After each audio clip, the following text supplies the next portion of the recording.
Welcome to the Lensrentals Podcast. I'm Ryan Hill, and we are back from our winter break. It's our first new episode in a little bit, so we have a lot to catch up on. This week, Joey, Zach, and I are talking about the flagship mirrorless cameras from Nikon, Sony, and Canon, which are the Z9, A1, and R3 respectively. Why does everyone insist on following the same naming convention? I don't know, but here are Joey and Zach to cover just about everything else.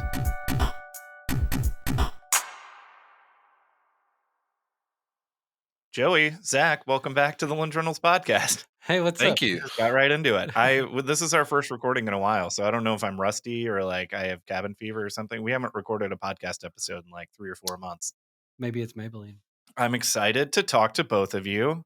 I'm excited to talk to you as well. Yeah, I feel like we've all sort of just suffered from like social degeneration, at least in some regards. So yeah, I've definitely fully forgotten how to talk to people. Exactly. I can't use words good. I'm sort of like getting back out there in the world, and it's weird. Yeah. Before we get into cameras, how's everything going? How are you guys? I'm good. I'm good. I'm kind of like climbing out of my hole a little bit. Feel like a hermit crab. I noticed you've been posting some more photos lately. It's looking good. I have. It's I would love to do an entire podcast that's just me complaining about the change in Instagram algorithms, but we'll save that for another time. You know, that is a great subject. They went back to chronological. Which is great, but they've also like within the last couple months have like certainly in terms of the algorithm brought their focus to videos, reels, and sort of as a way to kind of fend off TikTok taking over their market share. So sort of as a result, those that joined Instagram under the ruse that it was a photography sharing social media platform are now sort of left in the wake of that. Yep, I agree. And what once used to get X amount of likes and views and, interactions now get 1/5 what they used to just a couple months ago. So we'll get into it when we record that episode. Yeah. But today, what we're talking about are the 3, kind of relatively newish mirrorless flagship cameras that have been released since we last recorded an episode. The Canon R3, the Nikon Z9, and the Sony A1, which is a little bit older. That one's not brand new, at least not as new as the R3 and the Z9, but, is the competitor in Sony's like lineup flagship wise. And I want to start with your individual experience with each of these cameras. I know, especially in the case of the R3 and the Z9, they're so new and so popular. We are fulfilling rentals, and not many of us have had a chance to like go out and shoot weekend hobby stuff with them. Right. So yeah, Joey, you first, since I think you probably have the most hands-on experience. Yeah, I've done some testing with both the R3 and the Z9. The biggest complaint that I got for the R3 was battery life. So it's using that LPE19 from the 1DX series. But that's on my list to ask about. I was going to ask if it was the same battery because for some reason it feels way lighter to me, but maybe it's just the body. It's just the body. It's the same battery, and we've had a couple of complaints that it doesn't last as long as it did on the 1DX series. And makes I'll sense. tell you, it's a mirrorless camera, so the sensor is always on and it's always eating power. Yeah. So you're getting like 700 shots versus like 12 or 1300 shots out of it. Yeah, that makes sense. You're getting about half the life out of it. People are probably using the rear LCD more too than they would with the 1DX. Plus the EVF. And the EVF is electronic. Always drawing power anytime you're shooting it. Yeah. How about the Z9? Have you done much testing there? A little bit of testing there. No complaints so far. It's got some weird quirks, I guess. They decided to go fully electronic shutter, no mechanical option at all. So I haven't heard anybody complain about it yet, but shooting fast action with just an electronic shutter, you might have some rolling shutter issues in there. But again, maybe not. But if you're just shooting portraits, well, you've got 1/32,000th of a second that you can use to shoot wide open in sunlight if you want. So that's kind of cool. Very cool. And yeah, I do want to get into the like mechanical and electronic shutter stuff later because that's one of the major differences one of the few major differences between these bodies. They're largely pretty similar, at least like spec wise. But Zach, I know we've been we've been trying to get you an R3 for like blog stuff. Have you had much hands-on experience with any of these three cameras? I have not. My experience has been pretty much just looking at spec sheets and yeah, looking at photos of them. But I Yeah. haven't actually even held any of these three cameras. Just to kind of like pull back the curtain for people. Obviously, Lens Rentals has a huge stock of lenses, cameras, etc. But sort of the policy is, fulfilling rental orders first. So unfortunately, when it comes to like reviewing stuff, we have to make sure we have some extra copies to be able to hand off to staff members before we can really get our hands on it. So And customers come first. Right. I hope our exactly. listeners really appreciate that policy because it is a pain. And Hmm. yeah, I want people out there to know that if you pre-order an R3 from us, we send you your order before we even review the thing. Yeah, I've actually, in fact, personal rentals with Lens Rentals. I've rented brand new stuff in the past, and this was years ago, and actually received the stuff with like the plastic screen protector still on it, and was just like, I think I'm the first person that's held this lens or camera or whatever. Absolutely. Yeah. So, and covering just my experience, I do not shoot with as much regularity or expertise as either of you guys, but I've shot with the A1 on one weekend, just to kind of try it out relatively recently after it came out, and then I have an R3 out right now for I'm working on a different thing. So yeah, I got a chance to try out the R3 for the first time just like a couple of days ago. I'm really impressed so far, but yeah, I'm curious what you guys think as more, experienced photographers. R3 is it's the sports camera, so it's replacing the 1D series. I think it's great for that, and I think that the resolution's 24 megapixels. That is a nod to sports shooters. You don't really need higher resolution than that for pretty much any publication out there. So lower resolution means you can put more images on a card, Oh, um, okay, I gotcha. and they're easier to work with. Hmm. So if you're trying to send them to somebody, well, you're sending smaller files versus what was the both the Nikon and the Sony are like 50 megapixels or somewhere around there. Yeah, the Sony's the Yeah, highest. It's something like 50, and then the Nikon is next, and it's 40, close. It's something like 46, I yeah. believe.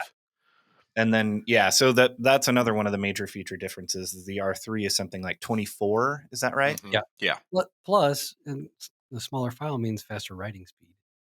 yeah. Right. Yeah, that makes sense. And it can, I believe, the R3 has the highest raw frame rate Yeah, I think it's got the for largest buffer stills. too. Yeah. So it's built for shooting large bursts of images, uh, all the time. So would you say these cameras, at least use case wise, are just aimed at, say, sports and wildlife photographers, or The R3 for sure. The Z9 should be because that's what their like D5 D single digit series were all about. I mean, it kind of tracks. It's the same size. It's got a lot of the same features. For just stills, yeah, I'd say it's probably the same stuff. Sony, I don't know. I don't know what Sony's doing. The A1 is fine for that kind of stuff, sure. Mhm. Um, the A9 was kind of their sports camera, or touted to be their sports camera, I guess. And the A1, there's not a whole lot of difference for stills between the two. How about you, Zach? Do you see any like differences in use case where like each of these cameras are aimed? Yeah, I mean, I think that certainly the R3 is the kind of sports and wildlife camera. No question about that. It's extremely fast. It has the state of the art focusing, and as Joey said, there is a huge advantage to actual smaller file sizes, especially if you're shooting, an event for a publication or something like that, where you need to have the files ready to go and transferred and uploaded onto a gallery. You know, you don't want to have to upload tens of gigabytes worth of data if if ultimately it's not going to be printed to a giant size. One key difference that I had kind of with all three of them, and this is kind of just diving right into it, is I think all three of them are probably tailored, at least in some regards, to the sports sort of world. They all shoot 30 frames per second. They're all incredibly fast focusing, tons of focus points and stuff. But one thing I did notice, and this was sort of the stark difference between them, is flash sync speeds. And this is something that we'll probably want to talk more about too in regards to an electronic shutter, because the R3 has a 250th of a second flash sync speed. And basically that means the fastest shutter speed you're allowed to shoot while using strobes. Obviously there are things like high speed sync and different things like that can speed that up even faster. But ultimately, using standard strobes is the fastest speed that you can shoot it in terms of shutter speed, to make sure that the strobe fires and it captures, everything it needs to capture. So the R3 has a 1/250th of a second flash sync speed, which is pretty fast for a full frame sensor. Most full frame sensors are 1/200th of a second, or even at times even slower. The Z9 has a 1/200th of a second, which is again pretty standard for full frame. But then the Sony A1, and this is the thing that I noticed immediately with the A1, especially as a studio photographer. They claim to have a flash sync speed of 1/400th of a second, which is I believe, a full stop faster than your typical flash sync speed. Yeah. Which has immense value, especially if you're using strobes and stuff on location and you want to minimize natural light or anything like that. And I have to assume that that is because of an electronic shutter. I think it's got to be. But then on the same front, and I'm sure we'll talk more about it coming up here.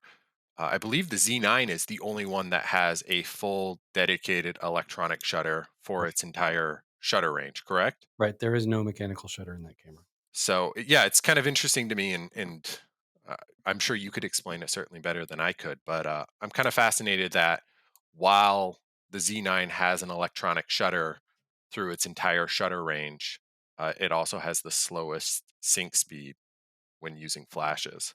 Right. I'm also really curious about that. I would like to take them out side by side and do some testing with Yeah. flash just to see how well that works.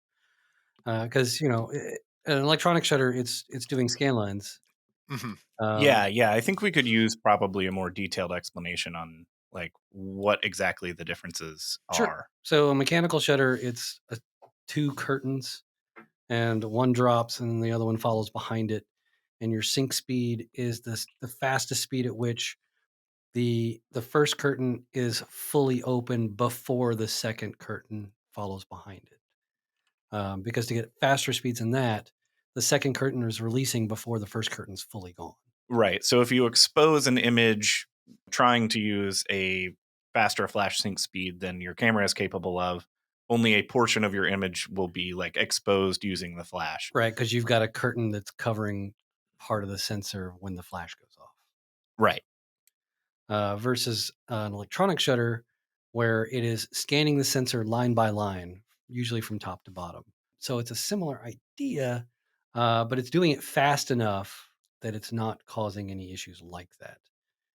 The downside of the electronic shutter, at least a non-global shutter where it's doing the scan lines, is a rolling shutter. So if you've got moving things, if they're moving faster than the shutter than the scanning is going on, you'll get weird wavy artifacts. You'll see that jello thing. Mm-hmm. Or there's the famous image, the old famous image of the race car that's warped forward, like the Right. wheel is warped. Yeah. That's an example of a rolling shutter issue. And that's because it was a moving slit, which is the same idea as the individual scan lines going.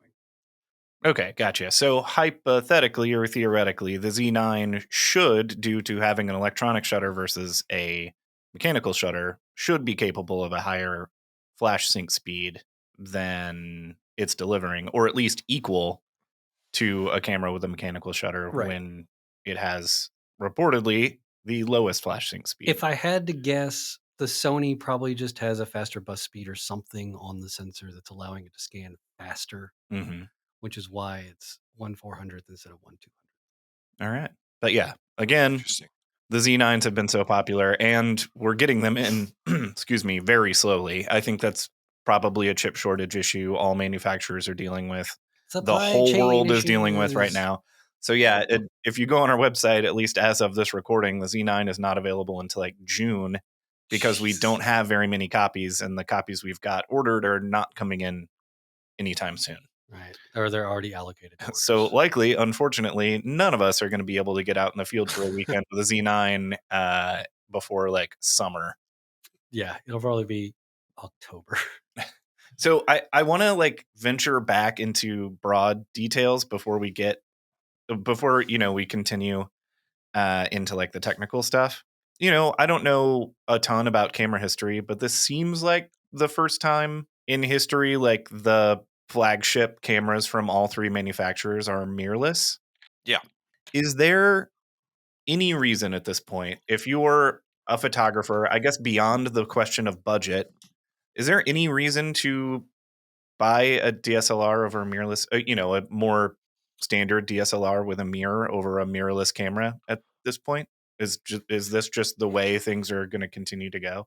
Yeah, I mean, I would say absolutely. The Yeah. only reason to buy a DSLR at this point, at least according, my theory at least, is to save a lot of money.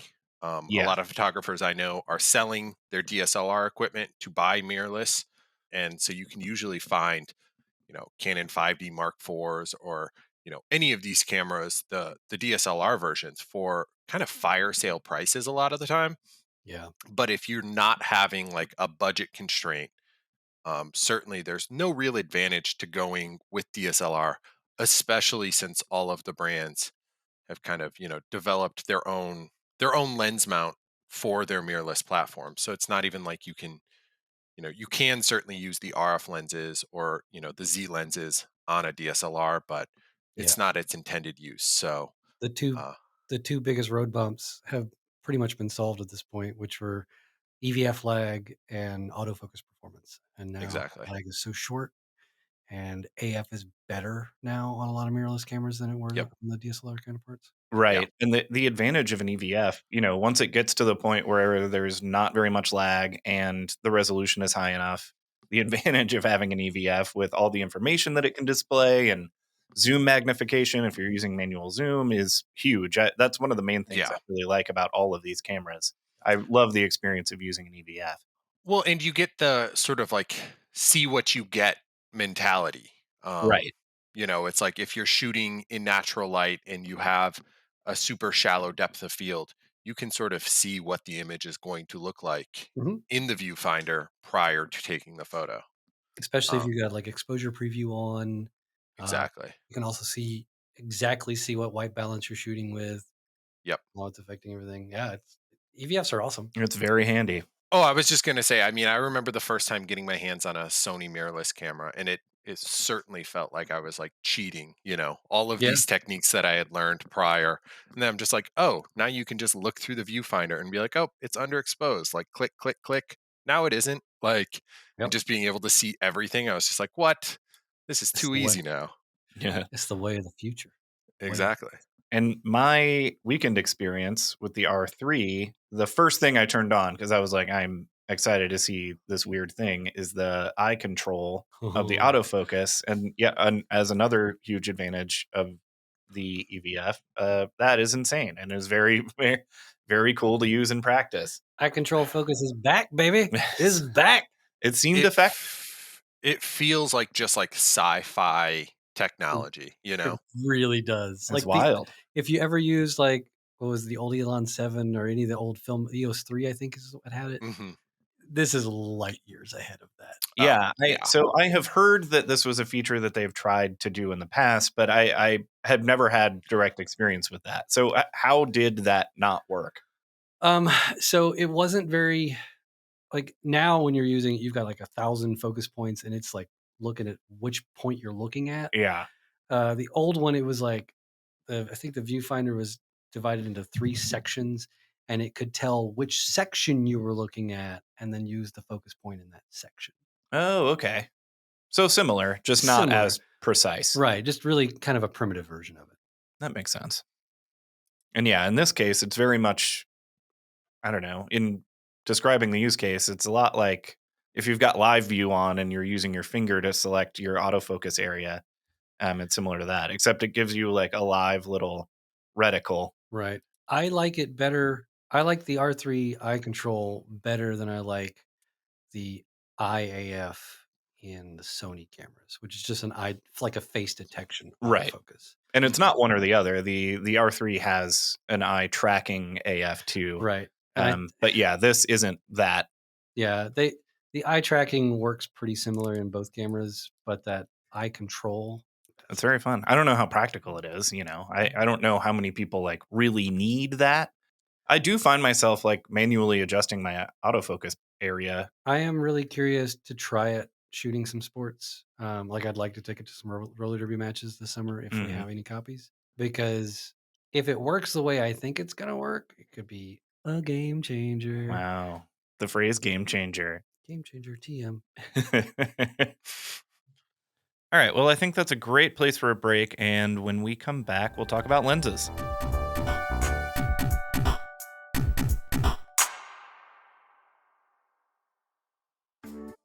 Want a discount on your next order from Lens Rentals? Head to lensrentals.com/podcast or follow the link in the show notes for a coupon code. As the largest online photo and video equipment rental house in the world, Lens Rentals has been supplying both professionals and hobbyists for over 15 years. We carry everything from cameras and lenses to drones, computers, even VR headsets, all shipped straight to your door for whatever length of time you need. Rent the gear you need to get the shot and grab a discount at lensrentals.com/podcast. That's lensrentals.com/podcast.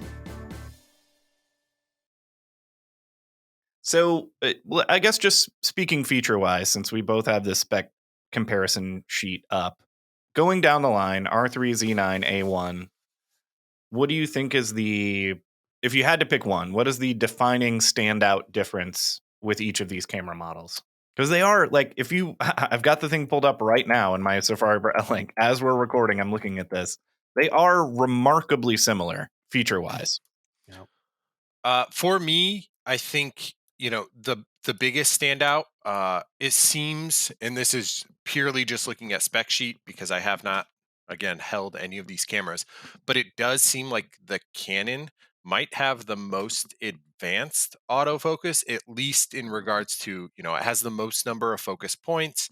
The the eye focus technology is sort of state of the art and very much a new thing, and then it does still maintain the sort of face detection and all of those technologies that are available in all three of the cameras. But it seems to me like the Canon, if any of them did have sort of a place and where that camera was sort of designed to be used, it seems very obvious to me that the R3 is sort of the sports and wildlife camera, where the Z9 and the A1 kind of feel like they're sort of covering a lot of different areas all at once. yeah. But the Canon, I mean, the focusing on it looks to be just absolutely insane.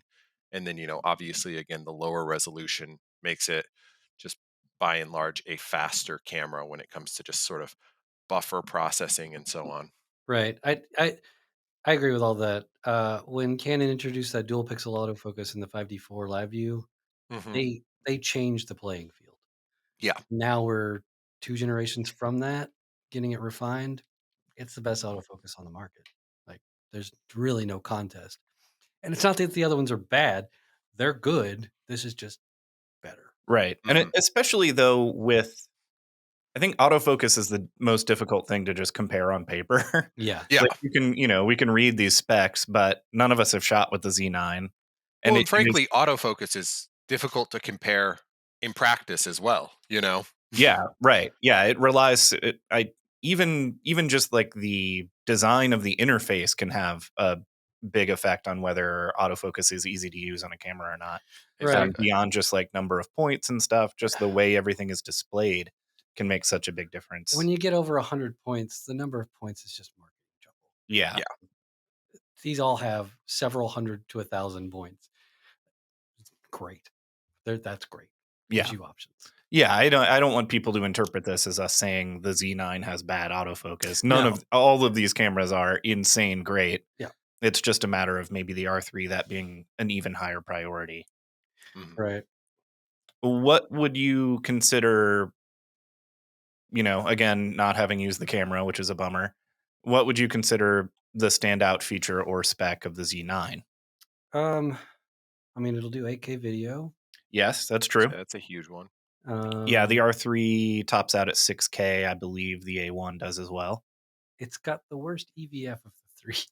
Really? Yeah. I'm surprised by that. It's got the lowest resolution of the three. Oh, okay.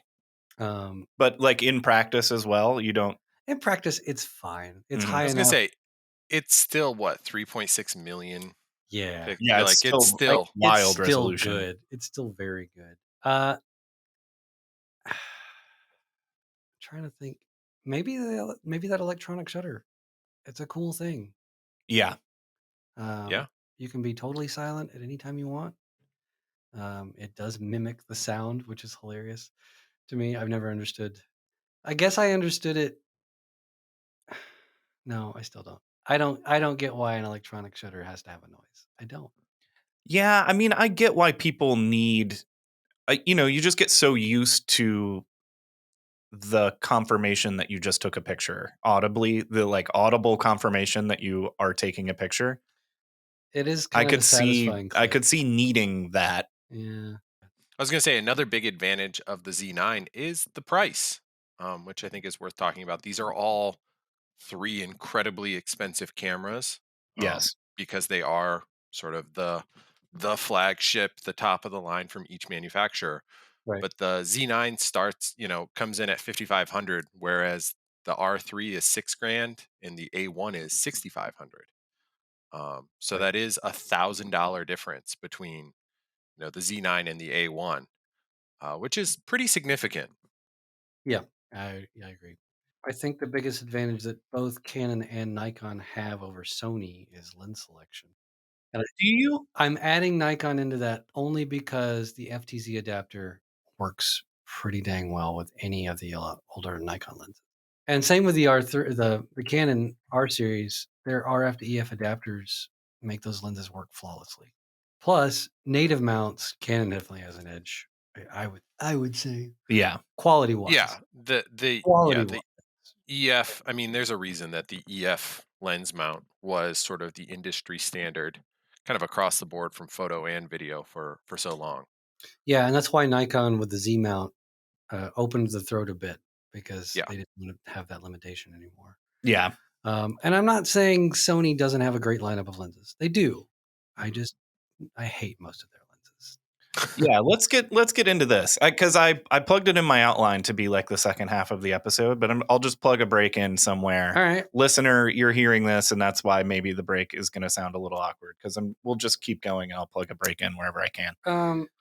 Because at least if we're only talking about, and you can't only talk about lenses without adapters because anybody on any of these mounts, I guess, except for the Sony because they've been doing mirrorless for so long, is probably going to be using adapters of some kind. But just taking the native mount first party lenses, it seems to me like Nikon is pretty clearly behind just in terms of like numbers.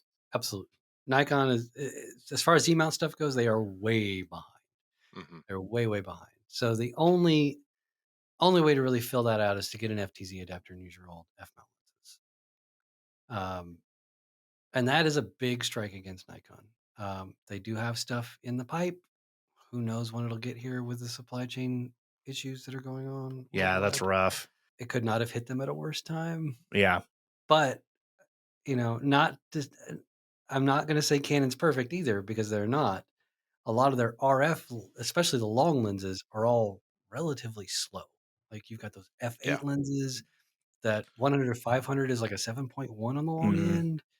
I've got that 800 f11 out for my R3 test for this weekend. I haven't tried it yet, but that's disappointing. Well, that's kind of like a choice though, and not. It is. And I understand that those are marketed to newcomers that don't have a previous stock of lenses.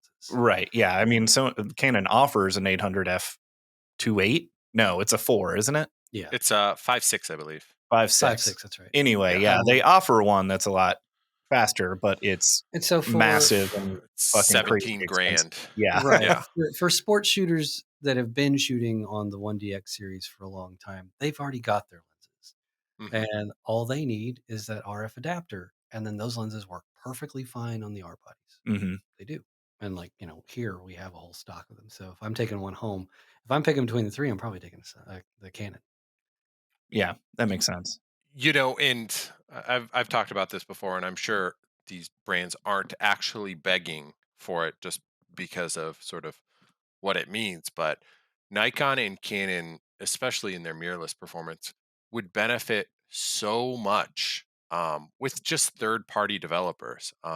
Yeah. Sigma, Tamron, those sort of brands, because though Canon and Nikon have been very aggressive in building out their mirrorless lens lineup over the last few years, you know, there are so many gaps that could just be filled with these third-party developers, at least as like a kind of temporary, not have to aggressively build over the next 5 years if Sigma or Tamron or any of the other manufacturers was able to put something out there Yeah, that Sigma's kind been of on fills those fire for a gaps. long time. Yeah, Sigma's doing a great job. And Yeah. again, another function of Sony being at this for longer, there are plenty of E-mount Sigma lenses, Yep. plenty of E-mount Zeiss lenses, Tamron. There's a very wide selection of third-party Sony lenses, Right. just Exactly. not so much in the RF or Z mounts. They'll be coming. Yeah, Yeah. absolutely. And yeah, surely all of this is already being worked on, maybe ready to release. It's Right. just the world is insane and weird right now. I mean, it didn't Mhm. take Sigma long to get L series out or L mount out. So Yeah. Yeah, that's true. But aren't they part of that development team in some regard of the L mount? Oh, is that an industry secret that I'm no, hearing? no, Oh. it diminishes my point. Shut up. Okay. Oh, okay. I mean, never mind. I know I've asked this question on the podcast before. I don't remember what episode, but I remember talking about this in the past, but I don't think that discussion included the Z mount at the time. If you were just like tomorrow, Canon, Nikon, Sony each release a new native mount lens for these cameras, what holes do you think they need to fill in the lens lineup? Because I know we've talked about this in Canon's case. Yeah. I mean, I like my response is always, and this is certainly coming from a person that shoots with largely one lens ever anymore. Mm-hmm. I love the weird lenses. Like my favorite Canon lens of all time is the 200 millimeter f2. Mm-hmm. I think that lens is unbelievable, and it is sort of this weird underdog that probably doesn't get the attention that at least I think it deserves. I love that Nikon made that. What was it? Was it 58 Yeah, or the 0.95, the 58. 0.95? Yeah. I love those kind of lenses. And Canon and Nikon have had those lenses on their f mount and their EF mount for years, just because those lens mounts had been developed for decades prior to switching over to the mirrorless platforms. So I know it's certainly not their priority because they are still trying to fill out their sort of standard lens lineups in terms of 24 millimeters, 35s, 50s, 85s, etc. Right. But I mean, I've gotten to the point where I just love the weird lenses. I love that Canon put out that dual fisheye crazy lens. Oh, it's so weird, but Yeah. it's cool. I've Yeah. got those out this weekend too. I'm excited to try it.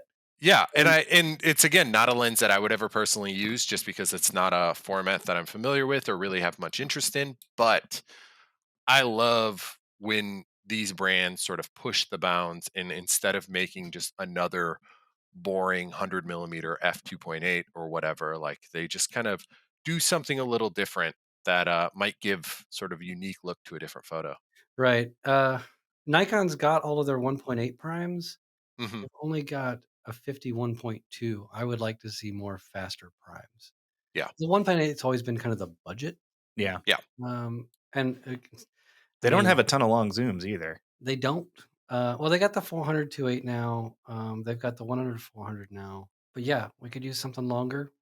We Mhm. could use a 500, a 600, and 800 maybe. But really, I would like to see them take advantage of that larger throat on that mount and get us some really cool, faster primes. Yeah, right. In all three cases, it's cool to see what mirrorless can offer lens design. Like the Yeah. thing that comes along with the con of having to change all your gear and buy all new stuff. There, the pro is that stuff can be made that couldn't be made before. Right. Exactly. So I have one last question that I want to end on, but before that, I feel like I have to touch on video a little bit. Yeah. That being my area. So a brief video corner. I think all of these three cameras have great video features. Z9 will shoot 8K. It'll do it raw The too. R3, yeah, right. The R3 will shoot 6K raw. I believe the A1 will also shoot 6K raw. I think if you need to shoot raw, this is not your camera. I No. wouldn't consider those to be important specs. If you're shooting raw video, you need to shoot with a video camera. Mhm. These are, I think the video features on these cameras, well, that is an important selling point. You want to put that on the box or whatever. I don't think in practice many like sports photographers are going to be shooting 6K raw to deliver to the Associated Press or whatever. No. What is important is, I imagine, especially now when being a working professional photographer is going to entail shooting some video clips occasionally. 4K 120 and 10-bit is much more important spec. Yeah. And all three of these cameras will do that. Well, high frame rate 10-bit, I think that's perfect for just recording your occasional clips that you need to deliver. So in that sense, I would say all three of these cameras are on equal footing unless you absolutely need 8K raw. But if you absolutely need 8K raw, you should buy like a Red and not a Z9. I'll say this. NFL.com is one of our customers, and they do not rent these cameras to shoot video. No, they do not. They're renting Amiras and stuff. Right. They're renting video cameras to shoot video. Yeah. If you're a videographer and you just have more money than time to do homework, I don't want to say more money than sense because that sounds mean. But if you're listening to this and you have a lot of money to spend on a video camera, I wouldn't spend it on any of these three. Right. Yeah. I'd only buy one of these if you were mostly shooting action stills. Right. But if you are mostly shooting action stills and need to shoot an occasional video clip, I think all three are perfectly capable of doing that. Right. So, last question. And I know this is broad and maybe you don't have a prepared answer for it, but I was looking over like the spec sheets for all these cameras and they're insane. All three of these are wild. It's almost insane to compare them because it's just the three best things any of the top three camera manufacturers have ever made in history. It's insane. Any one of these three would be just an unbelievably great camera in any capable photographer's hands. Yep. It doesn't seem like much is missing from any of them. So where I don't know, what happens to cameras from here? Can we even what would you imagine as a next important spec to release in like the next couple of years? I have some thoughts. Yeah. Yeah. Some things that are important to me at this point. And I entirely agree with you under the notion that like none of these cameras will limit you whatsoever. No. And I think that's safe to say, regardless of the technicality of photography you do. Like, I don't think you could use any of these cameras and just be like, it's missing this one thing, That said, I get weirdly, and I've talked about this for years, especially as somebody that uses a lot of studio strobes and stuff. I love seeing, for me, minimum ISO is more important to me than maximum ISO because I've never been in a situation where I've needed to use 100,000 ISO. Right. Those numbers have always been kind of like a sort of a silly notion, I think, especially, a few years ago. Every generation of cameras sort of had the next highest ISO, and it was always a grainy mess. And Yeah, I you agree. could barely make out with that. But for me, a clean 32 or 6400 is all you need. That's it. 100%.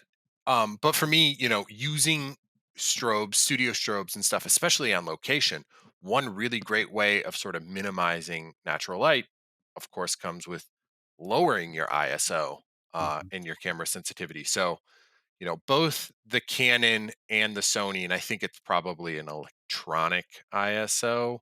I think all three of them are probably an electronic ISO, at least with the lowest. They both have a 50 ISO, which has been around for years in digital cameras. It's been on DSLRs and so on. The Nikon has a lowest ISO of 32, and I would weirdly like to see that number dropping even lower. The ability to make your sensor even less sensitive to light is a great way to sort of It's almost, like putting an ND filter on the sensor Mhm. electronically and not having to worry about like image quality really suffering all that much. So I would love to see lower ISOs, I would too. which is kind of like an interesting niche. And then, kind of reiterating the point that we had made earlier regarding, flash sync speeds. And again, it's kind of my own sort of selfish needs and wants. As electronic shutters become, more of the focus going forward, I would love to see those flash sync speeds just increase. The ability, because there is high speed sync, which is kind of, I believe most of the strobe manufacturers literally will either extend the flash duration considerably to allow it to show up at higher sync speeds, or they usually strobe it, where instead of it firing once during the entire sync speed, it fires a couple different times. But high speed sync, even though it's been around for a long time, it never works as well as you want it to. Mhm. It's kind of fickle. It works, but it always has its little hiccups here and there. And you'll get kind of varying exposures. And I've noticed this with pretty much every strobe manufacturer that exists. So I would love to see, as electronic shutters become more of a thing, I would love to see that flash sync speed increase on that basis. And it seems like, at that point, it becomes more of just like a programming issue than it is, a physical issue regards to the flash firing, camera catching it, so on and etc. What Yeah. about you, Joey? What's the future? Planted in our brains. Oh, Blink to shoot. That's a very Just Well, a computer chip that gets plugged into your head. Right. I really don't know. Like if you'd asked me this 10 years ago, I don't think I would have come up with what we have right now. yeah, that's true. So, but looking back 10 years ago to now, what do we really have? It's just an upgrade and refinement of what we had before, just better. Mm-hmm. So Yeah. is it just going to get better and better and not really change a whole lot? Like, is autofocus going to become a thing where you can jack into your brain and you think about where you want it to focus and it's focused? I don't know. Maybe. Maybe. I don't know. I don't want to know. I don't want to predict. I don't want to speculate. I don't care. Love it. Just Yeah. take me there. We'll just see what happens.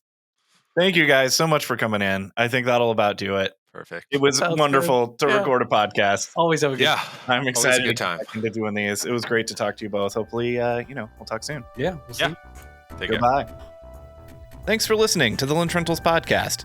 All 3 cameras we covered will be linked to in the show notes if you want to check them out for yourself.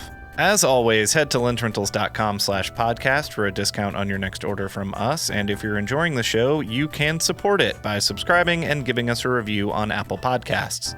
We're on Instagram and Twitter at Lensrentals, and thanks to Jacques Granger for our theme music. More of his work can be found at revengebodymemphis.bandcamp.com. On the next episode of the Lensrentals Podcast, weather sealing. Does it work? Short answer, no. Long answer, well, you'll have to listen to find out.